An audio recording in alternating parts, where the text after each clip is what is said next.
I'm rolling now. Alright, what's up y'all? Philephil up in the house, Fishbowl Radio Network. I'm here with my man, RonKat Spearman. What's up? Hey man, we just got through watching RonKat start his first set over here at the Profit Bar in Dallas. And I'm real honored to meet my guy. I've been a fan of his and the P-Funk for, I've been a fan of his for a few years. I've been a fan of the funk for about 35, 36, 37 years. So, you know, I'm a 50-year-old groupie. And, That's definitely. And just want to ask my man a few questions, man, and let the Fishbowl audience know what's up in the world of funk, man. How you doing this evening, RonKat? Good, man. Good. Cool, man. Hey, man, first thing I want to know is how did you get started in the music business, man? Man, my father gave me a guitar, man, and he didn't show me but one thing on it. Right. He only knew how to do one thing. And he slid up that mug, and then I figured out the rest. And I always had the ambition to want to, you know, get out to California. I came from Michigan. I wanted to get out to California and get in the game.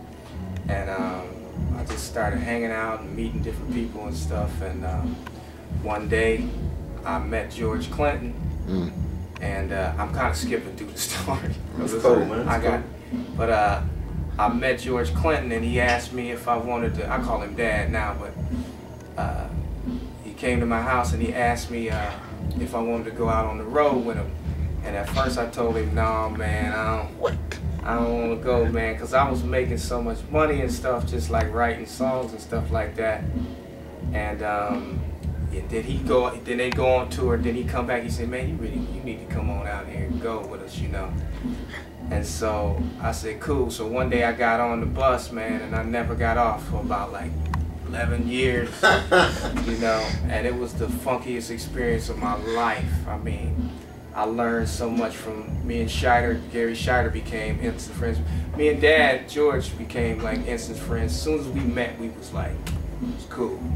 You know, that was one of the questions that I wanted to ask you was, you know, how did you get the funk? But, you know, George, and I kind of studied the history of the funk a lot. And I know, man, they catch cats out. And when they catch these badass cats, it's like they want to bring them in the fold. And when you were in, I was like, man, you got to be a bad dude because they brought him. They brought him in. Now, let me ask you this, man. I saw an interview one time with you and Gary, man. Y'all had just come from out of somewhere, and it was on YouTube, man. And I was looking at how Gary talked to you, and it was like, man, he was like an older brother, uncle, or father, but at the same time, it's kind of like, man, this guy's got it, man. I mean, I could see the pride in him, in you, in his eyes. Absolutely. What was your relationship like with Gary Scheider, man? Gary Scheider was my man, you know, and he taught me so much, man, about like performing, and I mean, all of those guys, man, are like my big brothers, man.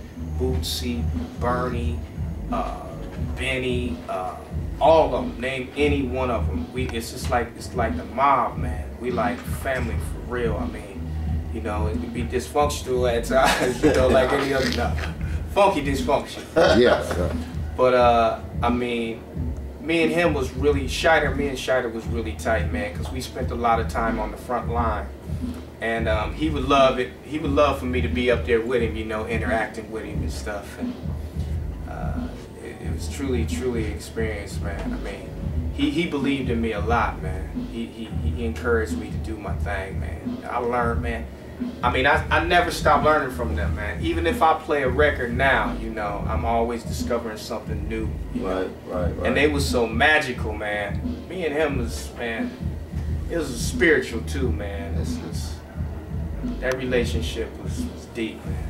You know, I don't know if I answered the question or not. Well, you did. I mean, like, I'm gonna put this out there to my radio audience, guys. I'm gonna put this out to y'all, and I'm gonna post it. I'm gonna put it out there to y'all. A lot of stuff he's saying, I feel it myself, just being the fan that I am, and I know it comes across just in my conversation that it's deep. But what I'm trying to get to now is the relationship that these guys had with each other. You know, not only on stage but off the stage, because I guess that leads me to another question, man. What was it like? Because, man, I looked at the tour dates, and when you was with the P-Funk, man, you guys were like hit the road, and when you hit the road, you hit the road. Man, it's like being on the battlefield without, like, you know, it was funky casualties. You know, it's serious business, man. This road is really, man, people that want to do it, this road is no joke, man. It's like survival of the fittest. Only the strong can survive out there, man. It ain't, I mean, you get up there night after night, man, especially like when we doing the runs in Europe, it's night after night, you know. You don't even, sometimes you don't even get to see them countries and stuff, man. We be just like, boom, gone. It's real extensive, man, and it takes like, you become to like depend on people like you know, niggas being in a foxhole or something, man. It's like you get down in the trenches with somebody, man, and it's like you down, right? You with me, right? You got my back, yeah. You know, you get sick on the road, man. I would get sick sometimes, man. Gary would come and bring me food, man. And I would do the same for him. He would do that for a lot of people, man.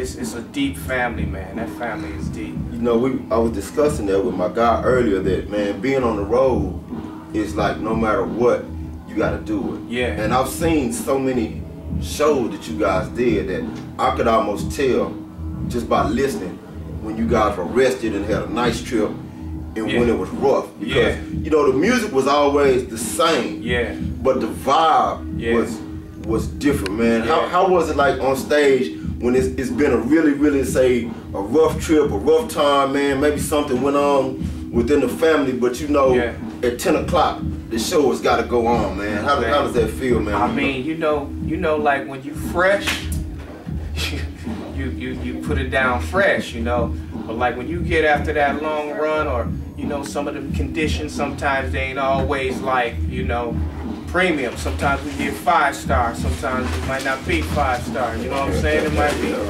2 stars or something, you know, sometimes it might not be a star at all, you know? Shit. And it'd be like, you know, you have to, you stick with it, you stay down, you know, and you just stick. I mean, that's the thing about Scheider too, man, no matter what, he would always be like, if you was complaining, he would always be like, come on, we got to do this, man. Come on, let's go. You know, whatever conditions, man. It's just like you said, though. Like sometimes when you be vibing on us, we do the job and stuff, man, because we had to be professional. But sometimes it'd be like, man, I'm about to throw this guitar. I mean, I feel that, man. I'm telling you, man. I've been to so many that it comes across to me, man. I've met a lot of you guys backstage, you know, eat with you guys before the show. I mean, a lot of y'all have been really accessible to me over the years, you know. As a matter of fact, I hung out with George like about 3 hours one time in Dallas. And we never talked about music. We just talked, man. Pops is really real like that. Most of P-Funk is generally approachable. You know, the only time, you know, if they get weird or something is because we gotta go or they just having a bad night or something. But generally they become like your family. They will move into your damn house, you know, and stay there. You'll be like, could you please, you know, y'all got to go now, you know what I'm saying? But they're like, you know, they're approachable, they're real down to earth, you know.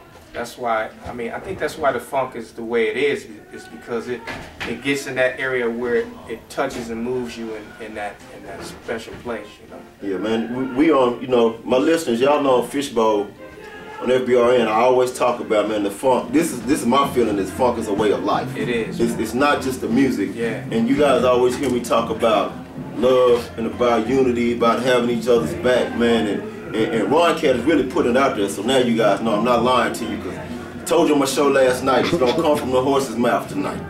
Tonight it's come from the horse's mouth that you hearing the funk is a way of life and they got each other's back. Now I'm gonna cut across the field real quick, man, and we're gonna get off of the Parliament Funkadelic thing, and let's get on the Catdelic thing, man. Where do you have that? Where's the Catdelic thing right now? Where do you see it moving to in the future, man? Man, I see us like, you know, taking funk to like to a Catdelic level, you know, whatever that means, you know.